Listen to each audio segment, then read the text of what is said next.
This is Undaunted.Life, a man's podcast. I'm your host, Kyle Thompson. Let's get into it. I would do my normal intro here, but these two doofs.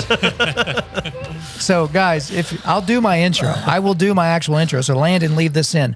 But this has become a point of like debate and consternation and negativity because between the two of you, you both touched it. And neither one of you turned it on. I turned it on. It's going. Well, you did on your second attempt, but like, and we got video to prove it. But Zach, we were fired from the last time. I was waiting for you to start. Then I was going to turn it on, and then he's like, "I got it." Well, yeah, and you kind of hopped in there ahead of the thing. And now here's the thing: the batteries are so low we can't even see it. So that is so dumb. But here we go. Stopped it at 30 seconds, by the way. Oh my gosh, Howard, do you have anything to add with our stupid timer? Okay. Well, hey guys, this is Undaunted.Life, a man's. Oh shoot, that's not even the right notes. This is the best intro of all time, guys. Hey guys, guess what? Welcome back to the Forging Table. The mission of Undaunted.Life is equipping men to push back darkness with content that forges spiritual, mental, and physical resilience. Get it? Get it? The Forging Table. Get it, guys? Got it. All right. At the Forging Table, you'll see a group of regular doofy guys like us forging spiritual resilience by digging into God's word. And we're welcoming all of you to come along on that journey with us. That's Howard. That's Zach. That's Ryan. But we need to kind of address something because, okay, you know, the timer's going. It's fine. Like, I think we're recording. Yep, I hit the right buttons. But Ryan, you brought something to everyone's attention before we started recording last week's episode because you said there was like an AI thing where they took like a song that most people would know if they heard it, but then they turned it into a Nirvana song or whatever. Yeah, so this guy, Mac Glocky, I think is his name. And I was just like going through reels and sometimes like they'll do mashups. So like he's like, there's a song called Kids by MGMT and it's a pretty cool song. I've known it for a while, but he like then goes ahead and does it as like Nirvana wrote it. And so I'm like, this guy has to do AI in regards to the voice because I'm listening to it and the dude sounds exactly like Kurt Cobain. I'm like, dude, there's no way. I mean, I can do voices. I mean, I can sound like Scott Stapp if I wanted to, you know, or Eric Cartman, but maybe pick one. How about, how about this? I need you to sing Higher by Creed as Eric Cartman. Can you take me higher? Did you practice this? No. Did you know I was going to ask you this? No. To a place where wise men see. Wow. That's actually not bad. So, yeah. So, what but this is guy, going on in this episode? This guy is way more talented than I am. This Matt Glocky guy. But, dude, if you can get a chance, check him out. Like, this isn't an endorsement from Forging Table or anything like that because, like, he does, like, corn mashup. You might like some of this stuff. Okay, you know? But what it brought up for me is anytime someone brings up Nirvana, they always bring them up in a positive light. And I got to tell you, if Kurt Cobain didn't blow his face off, I don't know that anybody would have remembered that band. Because, like, they are they're literally in that, they're on probably the Mount Rushmore of overrated bands. My son, my 2-year-old, Hank. So we're sitting there at breakfast, or maybe it's dinner. I can't remember. We're sitting at the table, and he goes, "I'm a motto. I'm a motto." He like starts like saying like you can ask Rachel. This is total truth. So do you listen to this as you drive down the road? No, I don't. Like I've like played "Smells Like Teen Spirit" like maybe a handful of times around him. And that's your evidence that Nirvana's not overrated. Is that your 2-year-old kind of mums the words around? This is how I know my kids know music because I asked my daughter when she was like 3 or 4. I said Frozen or Skillet. And she said Skillet. And I have it on video. Okay, so, I've seen that video. That is very, very solid. Yeah, she's like Skillet. And then Hank, knowing Nirvana Smell Like Teen Spirit, just randomly sings it, is awesome. It is kind of weird whenever a kid will like attach themselves to a random song. Like I was playing, this was a year or two ago, I was playing Master of Puppets, the actual song from the Master of Puppets album from Metallica. And then James was like, I want to hear it again. I want to hear it again. And like to this day, when we get in the truck, that's what both boys want to hear. They're like, play Master Song, play Master Song. I mean, but we need so strong in the kid's mind. But we need to get back to, because in my opinion, you like Nirvana. I think they're super mega overrated. They're up there with the Beatles, with U2, with just these bands that are so popular, that are so ridiculously overrated and terrible. But I'm just curious for you guys, is there like a band or an artist where you're like, because here's the thing, I know that I'm the weirdo. Like we've talked about Lord of the Rings, like how I'm the only guy that doesn't like Lord of the Rings, and I'm not trying to be a contrarian, but it's like when I listen to those bands, I'm like, gosh, this is so bad. How do they have so much? Like I can listen to, we've joked about Taylor Swift. I can listen to Taylor Swift and get why people like it. I'm not a huge fan of a lot of her music, but I can at least get it. But like even Led Zeppelin, that's a band that I listened to. Maybe I needed to be a teenager in the 70s and I would have got it. Like, well, I'm dropping acid. I'm like, oh man, this is the greatest band ever. But I just don't get it. Like, do y'all y'all have bands that just like drive you nuts because you're like, how does this band even have a following? I just don't listen to them. Fish, that's another one. Don't understand. Fish. Bruce Springsteen, really? Bruce boss? Springsteen's got Get some out good of He here. has some good stuff. Pink Floyd. I got a crazy Pink Floyd story. So my uncle does like cranial angioplasties. Like he's a nurse that does that. What is that? So like if you have a stroke, they basically take a like a camera or some sort of like weevil thing, and they Go through your cut leg. you open through your leg and go up through your main vein all the way up to your head. It's called a cranial, and they'll release medicine or they'll see what happened during the stroke. And so this lady's like lying on the table. Oh no, he gets a call. We're hanging out. He gets a call. He's like, "Hey, you want to come to work with me?" I'm like, "Sure." So we get to work. I'm like, Sounds great. I'm Great plan. I'm like 12. Scrub I had in. hair. 12. I had hair, so I definitely was like 12 or 13. So yeah, so like we get in there, and he's like, "All right, man, this is what we're gonna do." What I basically told you. This lady is like laying on the table. She looks like she's dead. This lady is dead, laying on the table. I was like, "She dead?" And he's like, "No, she's alive. She just passed out." And he's like, "We're waiting on the doctor." And so doctor comes in, they start doing some tests, and he's like, "Oh man, we got to wait a little bit longer. She's on blood thinners." You know? And I'm like, "What? So what's that mean?" He's like, "If we cut her open, she'll bleed out." And I'm like, "Oh, okay." And so he's like, "Hey, let's listen to some music while we wait." Dude puts on Pink Floyd. Like, I'm like tripping, you know, like in this kind of like dense room, this lady's laying on a table like this. And I'm like, dude, what if she wakes up and she wakes up to this? She's going to think she died, you know? And he's like, possible. he's like, "I don't know, man." He's like, "She's probably going to die anyways." I've heard you know? that's And normal. I was like, "No, man, Uncle Mike, she can't die." He's like, "Well," Save her, Uncle Mike. so I went and prayed for this lady, you know, as like a 12-year-old. And my Uncle Mike's like, "Man, I hope that prayer takes." You know, my Uncle Mike's he's like, he's a Christian. Like he's like me. So we have the same line of thought and theology. And he calls me like 3 weeks later, and he's like, I was like, "Hey, whatever happened to the lady?" He's like, "Oh yeah, man, she lived."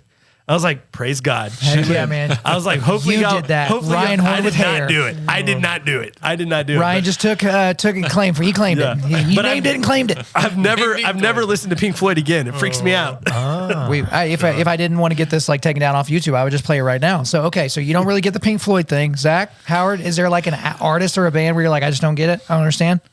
Like mainstream country, Luke Bryan, all that stuff. I just can't. Florida do it. Georgia Line. I'm so far out of it. I couldn't even tell you the artist at this point.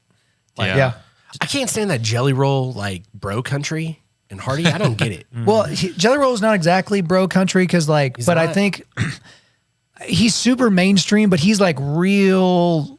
When you listen to his songs, it's not like tractors and back roads and That's we're what I'm gonna do talking all this. about. Like that's not really Mix, yeah. Jelly Roll, but He's yeah, like the Nickelback of country. Like that's probably yeah. fair. Where it's Yeah. like super popular, but maybe not a whole lot there, or something like that. But Howard, you're I being would awfully quiet. I would just say my wife cracks up at me because I was raised again by a pastor, and so I grew up listening to Michael W. Smith and Sandy Patty and all these songs. Sandy Patty. We Let's talked go. about her. And so every once in a while I'll put on a throwback, and she's like, "Oh my gosh, what are we listening to?" Because she grew up heathen, She listening grew to the up- radio. Her mom listened to rap music and everything Dude, else. Sarah and still so listens to rap music. Her dad Like, we listened to joke Led about it. Zeppelin, like Yeah. Metallica. Like The yeah, funniest it thing was- is if any of y'all would ever have the privilege of meeting Lady Wickersham, like she's typically in a dress, like she basically is pioneer woman. Like that's what I think of when I think of Lady Wickersham. She's the real Sarah Plainen's Hall. But to know that she probably knows like every single verse or line of Gangster's Paradise, she Oh, it was funny funny. does. Like Ryan and I had a text message. Well, where were we at the other day? And We were playing golf. yeah, we were playing golf, and, And some I song sent came. her. I sent her. We sent her Wu-Tang Clan. Yeah, And I was like, the RZA and the Jizza. And Let's she's like, go. the RZA and the Oh Jizza. my gosh. and so She we knew. started text Yeah. messaging. She knew the words. She and knew it's the like- words. We were like, I'm gonna walk up to we her were tomorrow in flowing. church. I'm just gonna say, "Protect your neck," just to see what she says. She'll probably just be like, She'd be like, yeah. That's right. That's right. All right, guys. Well, we do need to get into the Bible discussion today. We're covering Genesis 15 and 16. So a lot of really, I mean, these are a couple of pretty big chapters.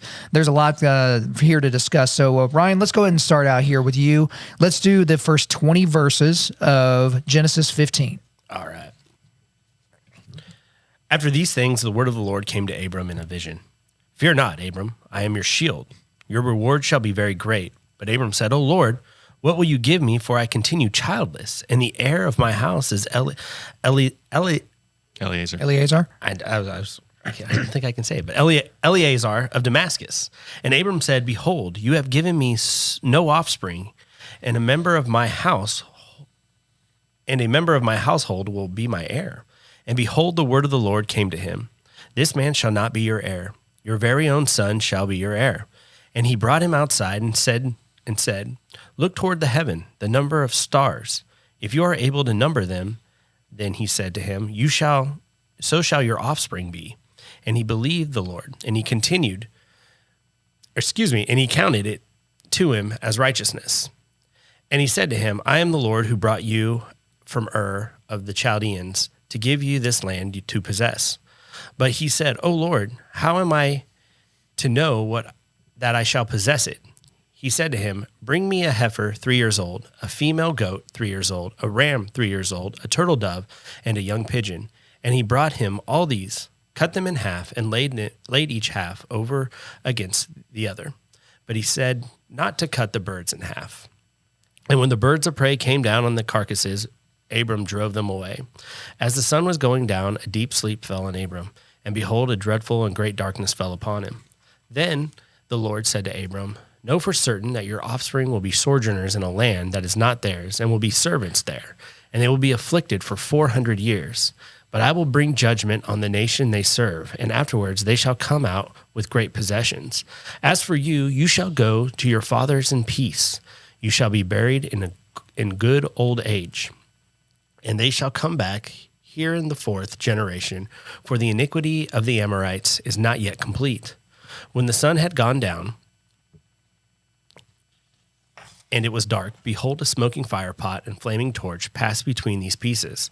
On that day the Lord made a covenant with Abram, saying, "To your offspring I give this land, from this river of Egypt to the great river of the river Euphrates, and the land of the Canaanites and the Kenzianites and the Kadmonites and the Hittites and the Perizzites and the Rephaims and the Amorites and the Canaanites and the Girgashites and the Jebusites." Didn't see that last part. I wasn't trying to trick you, but nicely done, nicely done. There's some interesting stuff here that I did want to point out. So Eleazar of Damascus. So if we go all the way back up to verse 2, this is his chief servant. And so in this day, your chief servant would basically be heir to your possessions and different things like that. And so we still see this lament from Abram. Like, he's basically saying, "God, you haven't done it yet. Like, God, what's exactly going on here?" And we get a little hint here of Abram's, where he's at mentally, because in the very first verse, we see that the word of the Lord came to him and said, "Fear not." So probably not saying fear not unless there was a sense of fear in this moment. He was likely at this point fearful of, so there was because after these things, that's the conquest of the invading kings that we just, we're talking about last week, right? That we just kind of blew right through. But he's likely fearful of some revenge, some blowback right now. And so the very first word he gets from God is, hey, fear not. I was reading in the Sproul commentary, he talks about how many times in our lives do we stand up for something like Moses or like Abram did, and then fear retaliation. For us as men, there's a lot of times we need to speak out against something, or do we not speak out against it because we're fearful of what may happen? I mean, and to me, he's saying, you need to trust in me. Don't fear that retaliation that's going to come. I'm going to be your shield. I think that it really points out as like a roller coaster of faith. He can be riding high in faith in regards to Lot in the land, saying, "You go left, I'll go right. And if you go right, I'll go left." And knowing that God's going to take care of him. But then when it comes down to this, he's in fear again. And I think somewhere I read, I think it was a Moody commentary, where he says, basically he was an old man of little faith, waiting to die, And so like that's where we kind of see here. And then we see how God responds, and God responds again with patience. Like that's one thing, like after like reading multiple of these chapters as we go through these chapters, is that God's patience is always on point. It's crazy. So it just makes me want to have more patience towards other people that I have in my life. So I think it's a really good thing to look at, is that, hey, we're going to have those roller coasters of up and down in our faith, but God has always had patience towards us, even to the point that God assures Abram of an heir and also possession to the land, but he also counted him as righteous. And like you read that again, where he counts him as righteous, not because of his deeds or what he always counts him as righteous too when he has little faith. you know, and like we'll see that with Lot, the whole count Lot with righteousness, even though his faith is little. And that's where it just goes again, though. It's not earned, you know? And this is where he sets the tone. I didn't realize this, but this is the first time in the Bible that it records the word of the Lord came. And it's also the first time where he says, do not be afraid, which then comes to Isaac and Jacob, and obviously several after. So he's setting the tone that you should not be afraid and that you should be in the word and trust the Lord. Yep. And I got to go back just a touch because everybody here at the forging table knows that Ryan loves Spurgeon. Yeah. So I always try to find a good Spurgeon My quote. dog's name. Spurge. That's right. So- Shout out to Spurge. Spurgeon had a great quote on the first verse, and he talks about your very great reward. And Spurgeon's quote says, "If God be our reward, let us take care that we do really enjoy Him. Let us exalt in Him. Let us not be pining after any other joy." You know, do we just dwell in the joy of Him and His presence in our life? That is a true reward. And I think it's pretty cool when we look at that quote and we look at this sacrifice that's done here. You know, Abram falls into a deep sleep and God actually comes. He sets the sacrifice on fire. You know, he's the one that burns the meat. So he's actually in there in the presence with him as he's going through this doubtful time. When I would hear somebody, you know, a quote like that, especially before I gave my life to Christ, I have no idea what that means. Well, which quote specifically? Dwell in the joy of the Lord. Yeah. Like, what in the heck does that mean? Right. And now as I look back, it's still difficult for me to articulate, but I can say that I know it's real.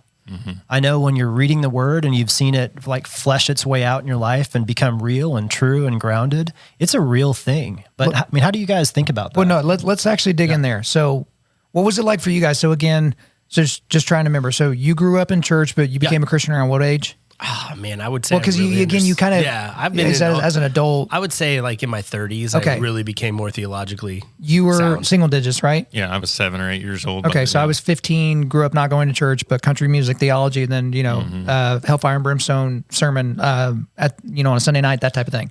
So I don't know that, Zach, I ever had to reckon with that idea, because some people will be like, I think this came up in our discussion with Zach Foster, because Zach Foster was always a really nice guy. That was my foxhole, but our foxhole buddy that passed away last year, unfortunately. But he was always a nice guy. But then when he became a Christian, he wasn't just nice. He wasn't just happy, but it was joy, like capital Joy, joy. It was annoying. It was really, really annoying how joyful he was. And so, but like, I never really had that moment where it was like, okay, when I was, you know, on this day, like, you know, I didn't understand what dwelling in the house of the Lord was, or in that joy or whatever. And then I became a Christian and I understood it. But it was like, I don't know. Like, I struggle with that as well. Like, I don't know that I ever really got there. So maybe elucidate that a little further. I brought this up at his funeral when I was videoed for it. Zach Foster specifically, who was one of my oldest friends, I can remember when I was going down the path of faith that I was going to church and I invited him to go to a men's event at one point, and we were shooting pumpkins with guns, and I just invited him to go, and he was not a Christian at this point. So we're sitting in the parking lot waiting to caravan out to the land to do the shooting, and he's getting introduced to a bunch of guys.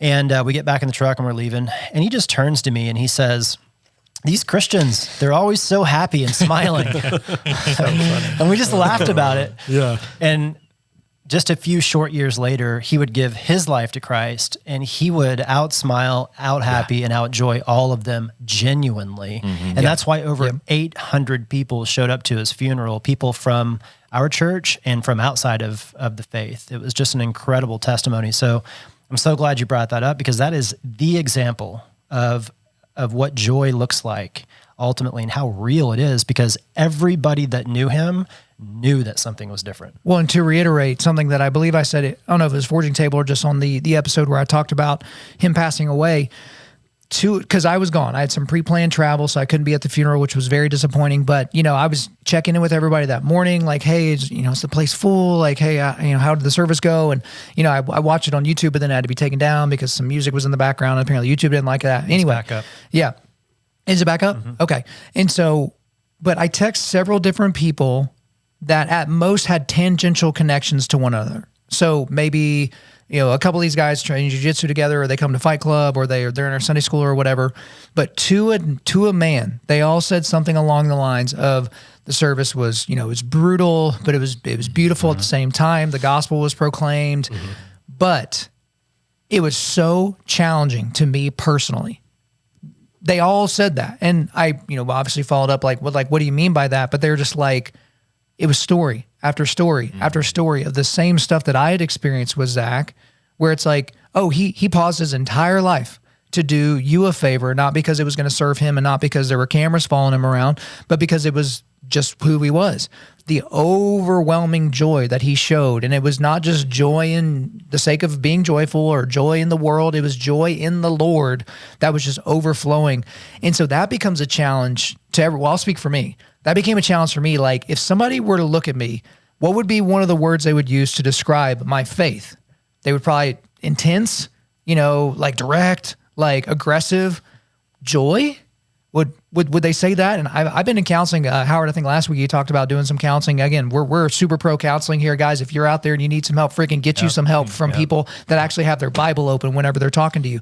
But like, I had a guy, it's like, hey, what brings you joy? And I looked at him like he was an insect. I was like, what are you talking about? Joy? You mean super duper happy? And he'd never been challenged before, so it was kind of a funny interaction for me. Maybe not so much for him, but I was like, I didn't understand the question, because joy is just not one of those things that kind of runs through my life. And so when you see someone like Zach, or when you read something in scripture where it's talking about having joy in the Lord, it's like, okay, there's still a quest here. There's still some, I'm still being reconciled to the Lord here, because this is still a process for me. And it's different things for different people, but I'll share one thing. Around the time that had occurred, I was speaking with his wife, and they were trying to talk about what did Zach enjoy doing.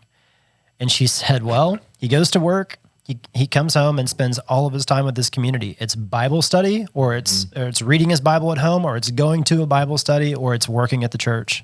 In his office, he had all of this stuff around. So for you or for me, it may not be exactly the same thing, but I know my Bible says that there's evidence that the Spirit is working through you if you have a hunger for the Word, which I can say was definitely a big factor for me. And somehow all that feeds back into joy. Well, and I think so many times we don't separate happiness from joy. And Right. so we're searching for different. that happy feeling or whatever. And so they don't necessarily associate that with joy, and we come to have more joy when our hearts are in line with what God's heart is. Yeah. And I think that's the piece. I don't know, when you're in the valley, you may not be, thinking about that joy, but it's when you've reached that mountaintop that you're like, okay, I can have joy in what I went through. And I think, I'm challenged for this in my own life, but do we reflect enough? You put a challenge out to everybody on the podcast of, what's your 20 or 1 year, one thing you're thankful for every year of your life? Yeah, gratitude list. Yeah, the gratitude list. And we were coming back from Florida over some Christmas break, and I'm like, oh, this will be a good 15-minute exercise for the kids to do to burn up time. Well, for 45 minutes to an hour, the kids, I said, okay, you guys all need to come up with one thing for every year of your life. For an hour in the car, we're just talking about what are we thankful for? What are we joyful for? And, those things, it brings us back to Him. And I don't think we spend enough time thinking about those things and reflecting on them on a regular basis. And that needs to be a part of our cadence. I think you're absolutely right. And because again, Joby is the one that where I got the idea from, where he's like, yeah, I just have a note on my phone for every year that I've been alive. I have at least one thing that I'm thankful for. And so it's a revelatory exercise for people, because some people can just burn that list through and get there, and then they go way beyond it, because you don't have to stop at whatever year you are. You can just keep going. But some people, they realize, oh shoot, I'm having to think really, really hard. Because one thing when I tell people is like, not everything on the list is equally weighted. So on the list, I have my salvation, and I also have my truck. Okay. Both things are awesome, right? One is eternally awesome, and one is like temporally awesome, right? Yeah. But I don't think that we, especially men, because men are naturally, I'll say this for a lot of men, we're naturally conquerors. Like we want the next thing. And so I feel like we have this thing where we have men that are just navel gazing, like, oh, I'm a victim and all that kind of stupid bull crap. And then we have the other side, which is like, no, I'm just going, I got to take the next hill. And, I've talked about on the show, like I'll do an interview. Like with first time I had Vody Bacham on the show, I'm like, oh my gosh, this is like 4 years of work trying to find the right time and the right people to make this connection and happen. And as soon as I stopped the recording, the feeling of excitement was gone, because I needed to edit it. I needed to get it posted. I needed to get ready for the next interview. I needed to get ready for the next this and that and the other thing. And so I didn't take the time to stop and think to myself, I am thankful for this. But it does put us in the right mindset when we're thinking to ourselves, okay, yeah, thankful for my salvation and my spouse and my kid and all these different things. But then when you have those little things, like I put things that are probably little, like I like cigar nights on the back porch which all of you guys have attended recently. That is so much fun, and I mega look forward to that because of the conversations, because of the great taste of the cigars, because of the things that happen and all the laughter. But most guys, we just don't have that spirit of gratitude, which does come downstream from joy. Yeah, one thing I've been grappling a lot with recently is I remember Mark Hitchcock, our pastor, it was a couple months ago, he said something to the effect of, sometimes I feel sorry for, probably not the words he used, but something similar, younger people in their walk because they don't have the benefit of a long period of time to reflect on when God has showed up in their lives and how, which creates a sense of joy and faith. And so thinking through that and circumstances I've been going through recently, it's like, how can I apply his perspective 20 years, in advance today? So how can I start to think through what God's done for me so that in my current circumstances, I can truly rest in his provision? Because there's a point where it's like, I've literally read my Bible and said, God, if this is true, it'd be amazing if I wasn't worried or anxious right now and I could truly just have peace and rest in you and know that it's okay. Hey, would you give me the faith to do that right now and not have this turn out where I'm going to be a fool? Like, I know I need to be diligent. I can't just sit here. I'm not smart enough to figure this out. Help me. And interestingly, that seems to be effective in just the sense in having peace with certain circumstances. So as I come back to this whole kind of initial joy comment, all I can say is if you're in the Word and surrounded by people, I think you will reorient yourself to what God thinks is important. And all of a sudden, you do have that joy where you didn't have it before. Reorientation is probably the best word. As you were saying that, I was thinking about Ryan. Again, you're around people that are in the Word themselves. And why do I encourage guys every year to make sure they get into masculine male community where they're actually doing Bible study? Is because there have been times where, I can't even remember the context, so I'm going to be using a generic example, but Ryan, you and I will be talking about something, and you'll challenge me without sticking your finger in my chest, and you'll just be like, hey man, have you prayed about that at all? Or, hey, have you, we're studying this part of the Bible right now for Forging Table. Are you thinking about that whenever you're kind of dealing with this?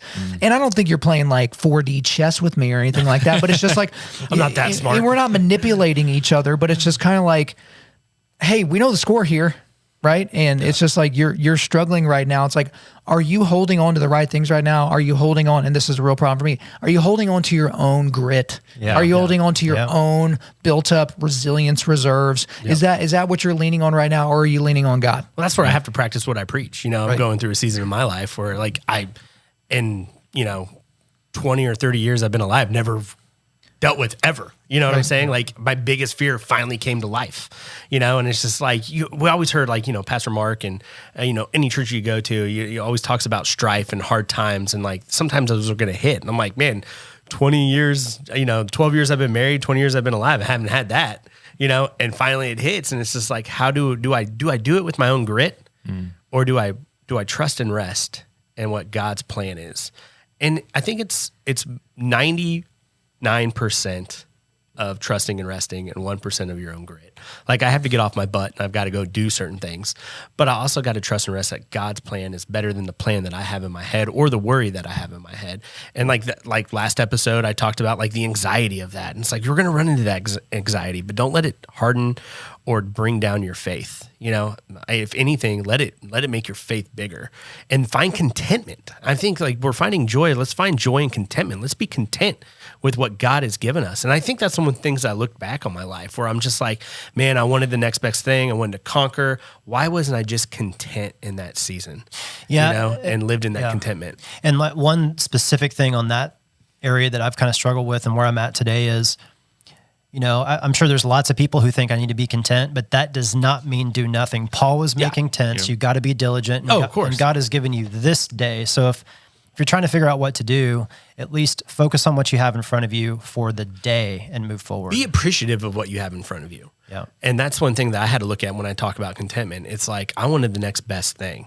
I wanted to keep going to the next best thing. And I didn't look at what God had provided in front of me and was content with that. Well, again, and found joy in it. Yeah. Joey says, pray, guess, go. Some people forget the go part where it's like, okay, pray, guess I guess this is what God's telling me to do. And then they forget I got to actually execute and do this thing. All right, let's go ahead and move on to Genesis 16. So Howard, if you would read the first 6 verses of Genesis 16, this is where we're going to get into Sarai and Hagar. Genesis 16.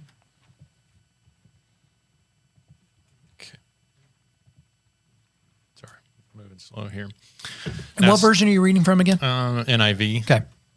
Now Sarai, Abram's wife, had bore him no children, but she had an Egyptian slave named Hagar. So she said to Abram, "The Lord has kept me from having children. Go sleep with my slave. Perhaps I can build a family through her." Abram agreed to what Sarai said. So after Abram had been living in Canaan 10 years, Sarai, his wife, took her Egyptian slave Hagar and gave her to her husband to be his wife. He slept with Hagar, and she conceived. When she knew she was pregnant, she began to despise her mistress. Then Sarai said to Abram, "You are responsible for the wrong I'm suffering. I put my slave in your arms, and now that she knows she is pregnant, she despises me. May the Lord judge between you and me. Your slave is in your hands," Abram said. "Do with her whatever you think is best." Then Sarai mistreated Hagar, so she fled from her. The angel of the Lord found Hagar near a spring. Just first 6 verses. We'll get into the next piece there, Mr. Overzealous over there. So there's a whole lot in these first 6 verses, but let's just be real from the beginning there.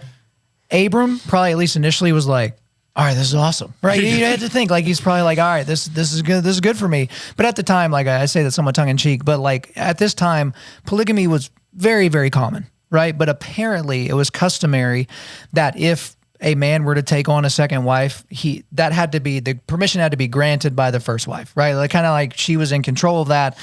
She had to be, the primary person to give that. But in the last week, I don't read my reviews, right? I don't read my comments, any of that type of thing, but I do get an email every day that kind of lets me know where is Undaunted.Life Man's podcast and where's the Daily Blade on the charts and things like that. But it also gives me a summary of all the reviews that we've gotten.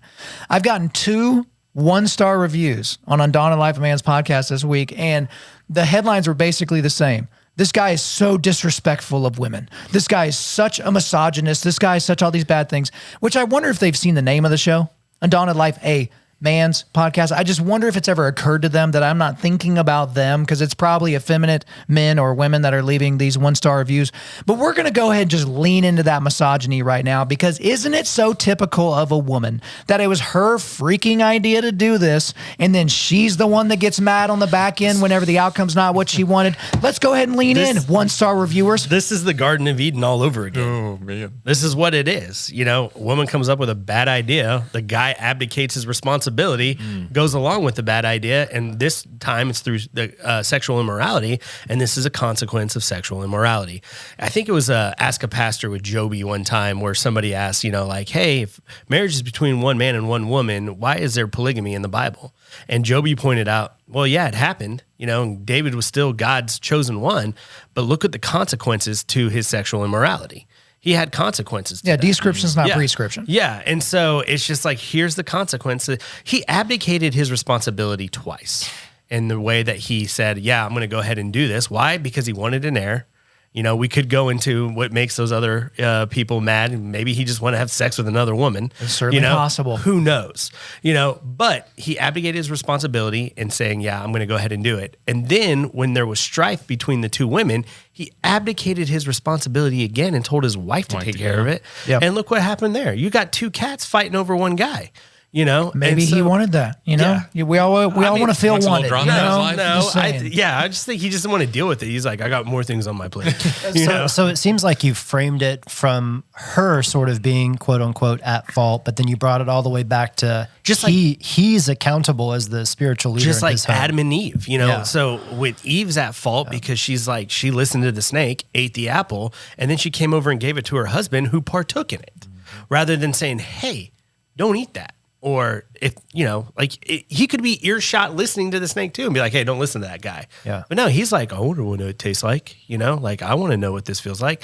And so, and that's where probably Abraham's like, yeah, I want to know what it's going to be like to be with Hagar, and then she could also give me what I want. And what I want is an heir, and this is like this, God has already promised him a son, but he wants it in his own timing, and he doesn't want to wait and be patient. God has been patient with him through all of this, but he loses patience, sins against what God would call marriage, and has an heir out of sexual morality. And look at, we'll talk about this in this chapter, we'll talk about it in later chapters about how sexual immorality just leads to more strife against Israel. Like they set themselves up by not listening and trusting in God. I think it's also here. Why, this is a genuine question. Why do we, I'll say we, I don't know how wide I want the we to be. Let's just say men. Why do we feel like we need to help God? Because in this exact scenario, they're like, all right, God gave us this promise. He's reminded us of this promise. He's constantly brought us along here and all that's good to go. But then in their own finite wisdom, they think to themselves, all right, God, we're going to do you a solid here, right? We're going to help you. You need help, God. Yeah. You create everything and all that, cosmos, all that. Yeah. We set up altars and, sacrifice animals to you and all that. That's all great. But you clearly are not really getting with the program here. And so my timeline and my wisdom says this needs to be done now-ish. And so what's my idea? Oh, I got an Egyptian slave girl that, we can just have my husband have sex with him. Then we get the heir and then we solve all these problems where, the heir is going to be an actual person and it's actually going to be from our bloodline, but not exactly my bloodline. Like, why do we constantly default to that? And it can't just be, oh, it's sin nature, which is the answer, but like, it's got to be like different. It's got to be like deeper than that for all of us. Like, why do we feel the need to help God out? I think it comes back to like we have more confidence in ourselves than we do in him and in his promises. One of the things I wrote down here, the commentary was Ishmael equals flesh and Isaac equals promises. And Sarai was being so influenced by the culture of her time, right? And her eye was on that, not on God's promise. And so I think so many times we take our eyes off of that again, and then we need to control it. It's not happening as quick as I want it to, and it's not the way I picture God's promise coming to me. So I need to manufacture or make it what I think it's going to be. We don't submit that over to him, and I think that's what we see with her. Well, and there's another distinction here is, I have never once in my life audibly heard God tell me exactly what's going to happen. And that happened here, right? So that's kind of what you talked about before. If that, you would want to think if that's what happened, that you're like, okay, we're just going to hang back. But the reality is in our life, we don't have that extremely clear direction. So I think it creates a lot of potential for you to say, look, I've just got to take this into my own hands and figure things out.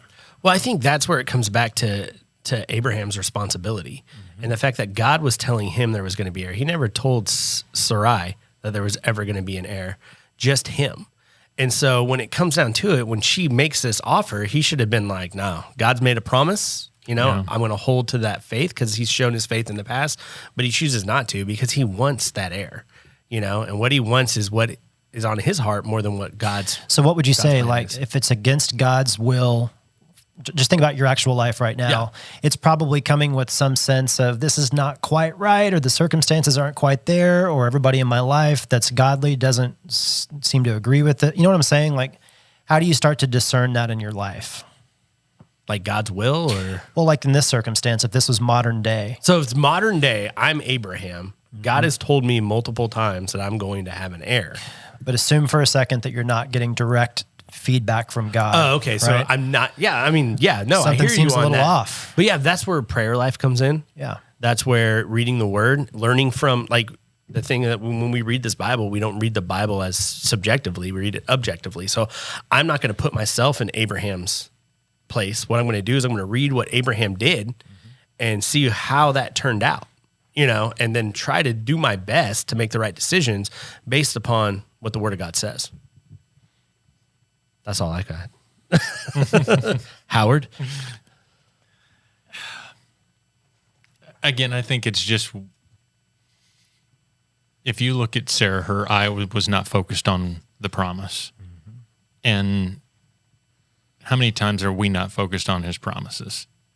I think to myself sometimes too, like I'm trying to find a good book right now that just talks about the promises of God. What am I continuing to take in? And whether it's a decision you're trying to make, I think it's if we continue to take it to him, God puts those men around us. I'm sure Kyle has a group of guys that he goes to when he's thinking about making a decision with the forging table or these things. The same thing for me at my work. I'm surrounded by a good group of men, and I bring those decisions to them. And I think it's important we bring it to our wife as well on a lot of these things. And I wonder here, did Abram and Sarai have conversations about this? Or was it like in Abram's mind, oh, we're good? Or did he bring her back to, nope, this is the promise? I think you said that. Yeah. But are we continuing to be that vocal voice in front of our wives or children? So you're talking about communication in marriage? Communication. So maybe a Howard's an principle, maybe a principle is if it feels like you're acting in desperation or you're rushing things along, you may want to take a second and assess what's happening, what's going on in your heart. Well, because it's not just what God said he would provide, which is an heir and, lots of people, right? Like he would be a father to many people. It's what is God needing to show him and teach him along the way, right? Because it's not just the end act of getting the heir, right? It's the things that you're being forced to be patient and learn along the way. That's part of this as well. Yeah. Go ahead, Ryan. I just think the other thing that we need to look at is how God's design for marriage is perfect. And when we go outside of that design, this is what happens. Because when we read Matthew 19, it says they leave your mother and father and become one flesh. He and Sarai are one flesh, but then they brought in another piece of flesh.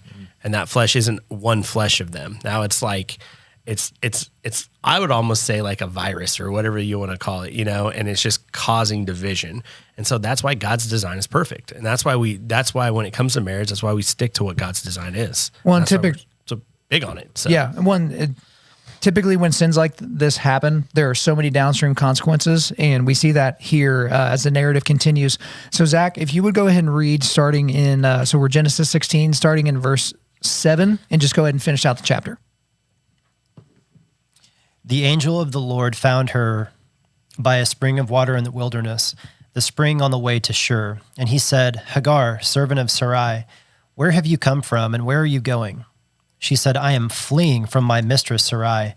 The angel of the Lord said to her, return to your mistress and submit to her. The angel of the Lord also said to her, I will surely multiply your offspring so that they cannot be numbered for multitude. And the angel of the Lord said to her, behold, you are pregnant and shall bear a son. You shall call his name Ishmael, because the Lord has listened to your affliction. He shall be a wild donkey of a man, his hand against everyone, and everyone's hand against him, and he shall dwell over against all his kinsmen. So she called the name of the Lord who spoke to her, you are a God of seeing. For she said, truly, here I have seen him who looks after me. Therefore, the well was called Bir Lahai Roi. It lies between Kadesh and Bered. And Hagar bore Abram a son, and Abram called the name of his son, whom Hagar bore, Ishmael. Abram was 86 years old when Hagar bore Ishmael to Abram. So we see here a description of not an angel of the Lord, but the angel of the Lord. So this is what a lot of people think. This is Jesus talking to Hagar. This is a Christophany. This is an appearance of the pre-incarnate Christ. And, there's the realistic thing here that apparently this wilderness area was incredibly rough. Hagar was not going to likely survive. She likely did not have the skill to survive. There's so many things that we can talk about here, but the thing that I find most interesting is that technically in this scripture, we see several hundred years before Muhammad, the beginning of Islam, okay? Because Muslims believe that it was Ishmael, not Isaac, and we haven't gotten there yet. That was the test of faith, right? And that was the sacrifice. So this is Surah, so the Quran's broken up into 114, I believe, surahs. Those are their chapters. So it's Surah 37, verses 102 through 107. And they believe that Ishmael was willing to be sacrificed, that Ishmael was a willing participant. And it literally goes back to this point because we know that it was Isaac that was taken up, that was going to be sacrificed, but they believed it was Ishmael. And so if we go back to those downstream consequences, right? So this wasn't just, I happen to have a slave girl that you can sleep with and hopefully you can impregnate her. Look at where we're at now in modernity, right? We have and you could look at the Crusades, again, Raymond Ibrahim's book about the defenders of the West and different things like that. This is something that has been going on in this militance and bloodshed between these two worldviews. That's where the world's going, right? This is not like, okay, we're just going to get rid of ISIS and Al-Qaeda and all that, and like this will just take care of itself. No, this is a enduring legacy of these words, and it goes all the way back to Abram, pre-Abraham, just being like, bro, just hold on, man. I got you. Don't do anything different. So it wasn't just sex. It wasn't just getting someone pregnant that was not your primary spouse. Man, we have downstream consequences that are still working themselves out today. Sexual immorality. downstream consequences. And you bring up a good point because it says, and he shall dwell over against all his kinsmen. So, I mean, if you look at the believers of Islam and the believers of Christianity and Judaism, I mean, Jews and Muslims are kinsmen. I mean, they both come from Abraham. You know, one's from Ishmael's side and one's from Isaac's side. And so, and that's where you just kind of look at God kept his promise to Abraham, because he told him, he goes, your descendants will be more than the stars, you know, or you can't count the stars. You won't be able to count your descendants. And so the angel coming over to Hagar and telling her that, hey, you're going to, the divine response is, you shall call Ishmael, or be, where was it? Oh, I will surely multiply your offspring so that they cannot be numbered for multitude. Like, he's keeping to God's covenant with Abraham. And then Abraham kind of screwed that up in the fact that he did it with somebody who was not Sarah, you know? And that's what God wanted. And so now it adds more indemnity on his line. I just think about, can you imagine, you know, Sarai seeing the consequences of her choice for the rest of her life, right? With Hagar being a part of their, you know, their tribe and living, she's like, oh, I got rid of you. I made a bad decision and that's gone. And I think at the front side, so many of us as Christians and you know, our society, we don't think about the downstream consequences of our decision. And it's like, how many people in the Bible can you look at the story of the consequences? And do we just, we're so short-sighted sometimes when we make decisions and we don't think about that. But to think, you know, what Sarah went through and what Abram went through, like, gosh, I mean, living with your choices every day, to see that. Having a newborn in your 90s. Yeah. Yeah. Yeah. Sign me up. No, thank you. Yeah. But I mean, again, the consequences of sexual sin are severe. And so this is another one of those things, whenever you get these church camp answers from people like, wait, aren't all sins are the exact same? They're the exact same. It's like, in the sense that it's your sin that separates you from God, yes, you can use that macro category. But then when we start breaking down the individual sins, telling your wife that she looks good in the dress when you actually don't believe that is not the same thing as what we see Abram doing here with Hagar. And also there's a sin of commission and the sin of omission here. And as we've kind of pointed out, he abdicated his responsibility here. So that is a sin of omission. He did not do the thing that he was supposed to do. And so, because again, we're very worried about the commission sins, right? Or whatever we think are commission sins. And so it's like, you know, getting drunk or, you know, having sex out of wedlock and all those different things. And that's not to be dismissive of those, but there is plenty of sin to go on whenever you knowingly are doing something that is against the will of God. There's a lot of things here. One would be, I just think it's kind of funny in a modern reading that basically the Lord tells her that you're going to have a wild donkey of a man and his hand is against everyone. The literal translation is wild ass man. Yeah. Like, that is the literal translation. It's like, and that came from one of these super conservative commentaries. I was like, I just started busting out laughing. And then like right after that, she's like, thank you so much. You know, I appreciate that. I'm sure she's just happy to be alive and all that. But I think Christ literally is saying, and I am going to multiply this man's seed. So he is very much involved in whatever the downstream consequences are, and you can wrap your head around that. And the last thing I would just say is, it's funny when you start reading a lot of the Gospels, you know, what you recognize, and like what Joby talks about, is Christ typically comes at you with a question. And a lot of the times it seems like when an angel shows up, there's a statement, fear not, I'm from the Lord, I'm going to tell you something that's going on. Well, look right here. We talk about a Christophany. I mean, what does he say? He gets there and he says, Hagar, servant of Sarai, where have you come from and where are you going? Yep. It just reminds me of the Gospels. That's what makes me feel like this is Christ. I mean, that's something that's always kind of been said, you know, is that in the Old Testament, the angel coming is usually Christ, you know, that's all the fourth in the fire, you know, with Shadrach, Meshach, and Abednego. So definitely, I would agree with you on that 100%. All right, guys, anything else on Genesis 15 to 16 before we wrap? Boom, boom. I'm good. Boom. Guys, we have done it. But Make sure you come back here next week because we are going to be covering Genesis 17 and 18. So make sure you're read through 17 and 18. But before we let you go, we are going to do a quick resilience boost. At Undaunted Life, our mission is equipping men to push back darkness with content that forges spiritual, mental, and physical resilience. Don't forget that Crossway. We worked with them to get you guys a forging table starter set. If you want more information on that, go to the show notes, and also the Logos Bible software. Make sure you use the Logos Bible software. It's the best software on planet Earth. They are constantly changing it and improving it as well. But make sure you use it at a discount. That can be found in the show notes as well. And we are a donation-based ministry, so Undaunted.Life/donate. That is where you can go to hop on board and become a monthly donor. Thank you for listening to this podcast. Wherever you're listening to this, please subscribe, rate, and leave us a positive 5-star review. If you want me to come speak live at your event or on your podcast, just shoot me an email to info@Undaunted.Life. That's info@Undaunted.Life. Follow us on Instagram and like us on Facebook, and check out our website for everything else, including how to donate to keep more content like this coming your way. Just go to www.Undaunted.Life. And as always, we want to thank the band Holy Name for allowing us to use their music for our content. The music on this podcast is their song Perpetua, which is off their self-titled debut album on Face Down Records. The links are in the description. I'm your host, Kyle Thompson. Remember, keep pushing back darkness, keep forging spiritual, mental, and physical resilience, keep seeking the Lion of Judah.